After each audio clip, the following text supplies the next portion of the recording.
And that's what most people seem to be saying here, that this is about more than just Apple. Joining us from Washington, D.C. to discuss that is Ross Shulman. He is the Senior Policy Counsel at the Open Technology Institute. Ross, the Apple situation itself seems to be in a bit of a lull at the moment, isn't it? So maybe you can bring us up to speed. Where are we in the case? Is it just a stalemate situation where both sides are refusing to budge? Well, so that's basically where we are, yeah. What happened just last week was that a bunch of different groups filed what's called an amicus brief, or a friend of the court brief, in the Apple case at the very lowest level of the court system that we have here in the US. And so what will basically happen now is the judge in that case will think about it and issue an order sometime in the near future, but everyone expects that that order is going to be appealed pretty much immediately, and this will go up through the court system here in the US on the judicial side.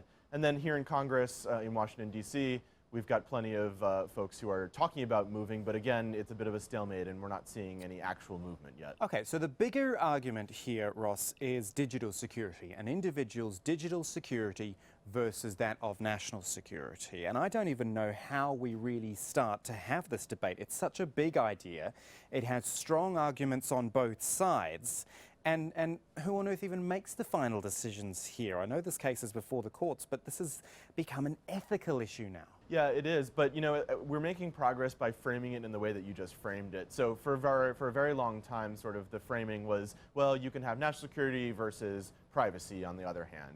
And it's really good to see this current discussion move beyond that framing. So what we're seeing now is much less of a privacy versus security debate, and we're recognizing that this is actually a security versus security debate, and that the trade-offs we're making are of the same kind. And so who can be qualified to make those decisions? Well, I mean, I think as a society we'll do it together. It's going to take some time, it's going to take some wrangling, but I am fully of the belief that at the end of the day, folks will realize that what we gain by having security of the data that we entrust to these amazing computers that we carry around in our pockets every day is vitally important, and may actually at the end of the day be more important than sort of the national security side of the equation. Just go back a moment for me, if you would, Ross, and explain what you meant by security versus security. What we're seeing in this very discussion is a question of, on the one hand, you know, a very easy to understand national security issue, right? We're worried about the shooters in San Bernardino. We want to know, were they working with somebody else? The FBI's sort of desire there is fairly clear cut. On the other hand is a more amorphous need on the part of everybody who owns an iPhone, or really any phone, frankly, to be able to trust that the device that they're carrying around in their pocket is secure. It's a digital security question, and it goes to the device in our pockets, but it also goes to our entire digital lives, which more and more are being led on these phones and also in the cloud.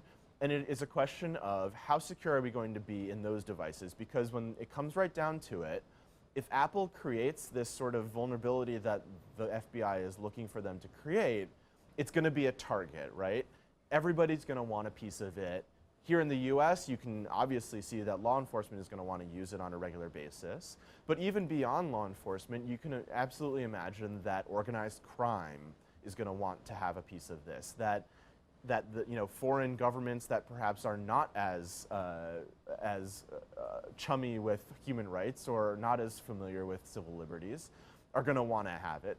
And Apple, you know, they're really good at security, but against an advanced persistent threat, as we say in the business, an APT, you can't keep anything secure forever. And that's the concern that Apple has, is that once they have this, you're opening a Pandora's box.